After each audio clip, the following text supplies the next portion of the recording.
बिस्मिल्लाहिर्रहमानिर्रहीम। अस्सलाम वालेकुम। कैसे हैं आप सब? आई होप आप सब ठीक होंगे।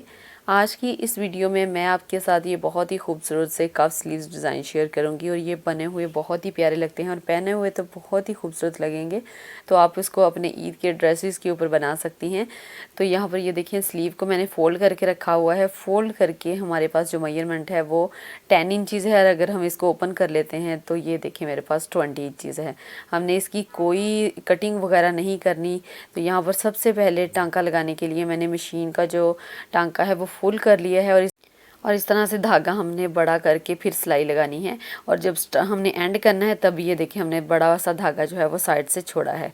अब हमने क्या करना है कि इस तरह से दोनों ऊपर वाले और नीचे वाले धागे को सेपरेट कर लेना है और इस तरह से धागे को पकड़कर जब हम खींचेंगे तो छोटे छोटे से चुनट्स पड़ जाएंगे। तो इस तरह से पहले हमने स्लीव के ऊपर चुनट्स डाल लेने हैं अच्छे से।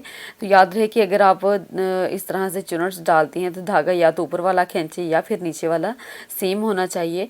ये ना हो कि एक साइड से ऊपर वाला और एक साइड से नीचे वाला, तो वो इस तरह कई दफ़ा धागा निकल जाता है तो आपको दोबारा से सिलाई लगानी पड़ेगी। तो यहाँ पर ये देखिए मैं बार बार मेजरमेंट इसलिए कर रही हूँ क्योंकि मुझे अपने स्लीव की मेजरमेंट जो है वो 10 इंचज़ रखनी है। तो इस हिसाब से 10 इंचज़ मैंने इस तरह से इसके ऊपर चुनट्स डाल देने हैं। तो यहाँ पर मैंने और ये पट्टी ली है डोरियाँ तैयार करने के लिए और इसकी चौड़ाई मैंने 2 इंचज़ ली है। इसको इस तरह से मैं फ़ोल्ड करूँगी और फ़ोल्ड करने के बाद यहाँ से इतनी इतनी मैंने सिलाई लगा लेनी है। बिल्कुल बारीक सी डोरियाँ हमने तैयार करनी है। और जब आप स्टार्ट करने लगें तो सिलाई तो इस तरह से स्टार्टिंग में सिलाई जो है वो बड़ी रखा करें ताकि जब आप इसकी फ़ोल्डिंग करें तो आपके लिए ईजी हो जाए। आप एक दफ़ा इस तरह से करके देखें। आप जब डोरियाँ सीधी करेंगे तो यकीन करें बहुत जल्दी आपकी डोरियाँ सीधी होंगी।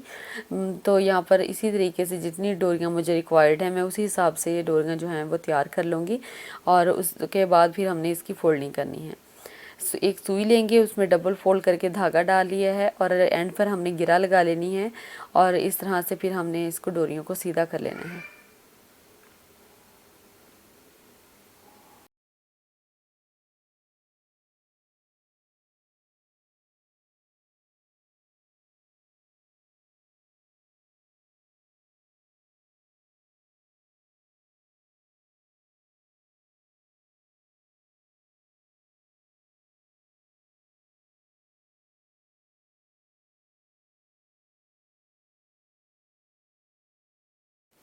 ये देखिए डोरियाँ हमारी जो हैं वो सीधी हो चुकी हैं और इस तरह से हमने बिल्कुल बारीक बारीक इसको सीधा करना है। एक डोरी मैंने तैयार कर ली है और जो दूसरी डोरी है वो भी इसी तरीके से हमने सीधी कर लेनी है। डोरियाँ सीधी करने के बाद अब हमने इसको क्या करना है कि हमने जो है हमारा फ्लावर्स हैं वो हमने तैयार करने हैं। अब इसकी मैंने अभी तक कोई कटिंग नहीं की तो इसके लिए मैं एक टेप ले रही हूँ और टेप को मैंने इस तरह से ओपन करके दूसरी साइड पर फिक्स कर लिया है और उसके ऊपर मैं इस तरह से पत्तियों की शेप दे रही हूँ। यकीन माने इस ट्रिक से आपका काम इतना ईजी हो जाएगा कि आपको ना बार बार कोई टांका लगाना पड़ेगा ना ही आपको उसको सेट करना पड़ेगा। बस इस तरीके से अगर आपके पास टेप है, टेप तो हर घर में होती है, हर घर की ये ज़रूरत होती है। आपके पास जिस किस्म की भी टेप है आप उसके ऊपर इस तरह से ये देखिए फ्लावर बना लें और बाद में सिलाई लगाने के बाद उसको रिमूव कर दे। तो ये देखिए हमारे पास पत्तियाँ कितनी प्यारी आ गई हैं और कितनी जल्दी बन गई हैं। अब बाकी सारी पत्तियाँ भी इसी तरीके से मैं आपके सामने तैयार कर लूँगी। बारी बारी हमने जितने भी हमें पीसीस चाहिए हमने इसी तरीके से ये देखिए जब एक आप बना लो तो बाकी उसी साइज़ के आपने बनाने हैं। ये नहीं कि एक बड़े एक छोटे, तो हल्का फुल्का उसके ऊपर रख कर आप आइडिया लगाती रहें कि आपका जो पैटर्न है क्या वो सेम आ रहा है। तो इसी तरीके से हमने जितने भी हमारे पास डोरियाँ हैं वो सारी तैयार कर लेनी है और उसके बाद फिर आपने क्या करना है कि साइड से टेप जो है पहले इसको कट कर लेना है। ये देखिए मैंने भी साइड से टेप को कट करके फिर सिलाई लगाई है। उसका भी एक रीज़न है क्योंकि जब फिर हम इस तरह से वैसे ही सिलाई लगा लेते हैं तो वो टेप की वजह से फिर सिलाई मुश्किल लगती है और जो टेप है वो पाँव के साथ चिपकने लगती है तो वो उससे सिलाई जो है वो इतनी ईजी नहीं लगती। तो अगर आप इस तरह से टेप कट कर लेंगे तो बहुत ईजीली जो है वो आपके तैयार हो जाएंगे पीसीस। अब यहाँ पर कफ बनाने के लिए मैंने 3x10 इंचज़ का पीस एक बुकरम का लिया है जिसको मैंने फैब्रिक के साथ ही अटैच कर लिया है। आपने कफ जो है वो अपने हिसाब से लेना है, ये मैं अपने हिसाब से ले रही हूँ। आपने इसको क्या करना है इस तरह से अपनी कलाई में रख कर देखना है। ये देखिए इस तरह से आपने कफ को जो इंची टेप है आपने इस तरह से रख के देखना है, अंदाज़ा लगा लेना है कि आपकी जो कलाई है वो कितनी है।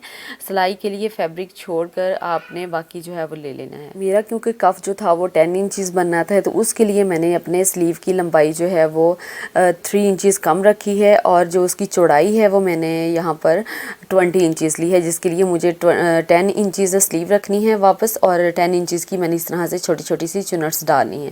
अब जो ये देखिए कफ मैंने तैयार किया है उसको मैंने इस तरह से नीचे सीधे ही रखा है और जो हमारी स्लीव है उसको मैंने यहाँ पर उल्टा रखा है। तो इस तरह से जहाँ पर आपने पहले चुनट्स डाले हुए हैं बिल्कुल उसी को फॉलो करते हुए आपने ऊपर ऊपर से सिलाई लगा लेनी है और साथ साथ आप चुनट को सेट करते रहें अगर आपको कहीं पर कोई ज़रूरत महसूस होती है तो।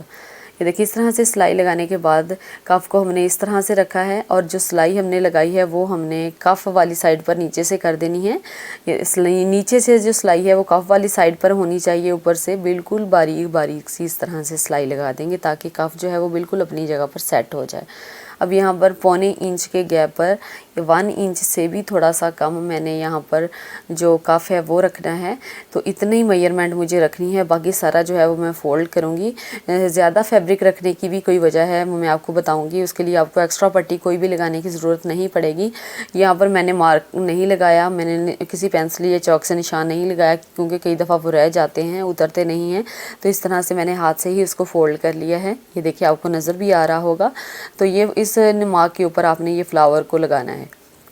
ये देखिए अब मैं आपको ये दिखा रही हूँ कि एक साइड पर जो सिलाइयाँ हैं वो नज़र आ रही हैं और एक साइड बिल्कुल क्लीन है, बिल्कुल ठीक है। तो आपने भी इस चीज़ का ध्यान रखना है कि जब आप इस तरह से फ्लावर बना लें तो आपने उल्टी साइड को ऊपर वाली साइड पर रखना है। जैसे अभी मैं सिलाइयाँ लगा रही हूँ तो उल्टी साइड सारी जो है वो मैं ऊपर वाली साइड पर रखती जा रही हूँ और जो सीधी साइड है जो बिल्कुल सही है उसको मैं नीचे वाली साइड पर कर रही हूँ।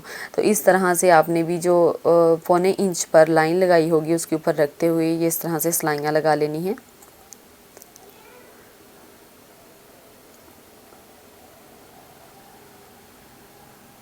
अब ये देखें यहाँ पर अब हमने क्या करना है, ये जो एक्स्ट्रा फैब्रिक है उसको इस तरह से फ़ोल्ड करके ऐसे फ़ोल्ड करके ऊपर से स्टिच कर लेना है। तो जो भी एक्स्ट्रा फैब्रिक है या एक्स्ट्रा डोरियाँ हैं वो उसके अंदर चली जाएंगी और इस तरह से एक पट्टी सी बन जाएगी जिसको बाद में हम तुरपाई कर लेंगे। ये डबल फोल्ड करके हमने ऊपर से स्टिच कर लेना है। इस तरीके से अगर आप करती हैं तो यकीन माने आपका काम बहुत इजी हो जाता है, बहुत जल्दी बनने वाला ये डिज़ाइन है। तो ये देखिए इस तरह से इसको फोल्ड हमने अब हम करना है और ऊपर से सिलाई लगा लेनी है। यहाँ पर सिलाई थोड़ी सी आपको ध्यान से इसलिए लगानी पड़ेगी क्योंकि डोरियाँ हैं और डोरियों से मशीन जो है वो यकदम नीचे आती है तो नीचे उतरने का डर होता है कि कहीं सिलाई जो है वो रफ़ ना लगे। तो आपने आराम आराम से सिलाई लगानी है। अब यहाँ से हमने इसको तुरपाई कर लेनी है। आप चाहें तो तुरपाई कर लें, आप चाहें तो उसको स्टिच कर लें, लेकिन मैं यहाँ पर तुरपाई करूँगी। रफ़ एजेस वगैरह बिल्कुल इसके अंदर चले जाएंगे। अब यहाँ पर हमने सिलाई लगानी है। स्टार्ट से डबल फोल्ड किया है और इस तरह से आपने भी स्टार्ट और एंड से डबल फोल्ड करके स्टिच कर लेना है।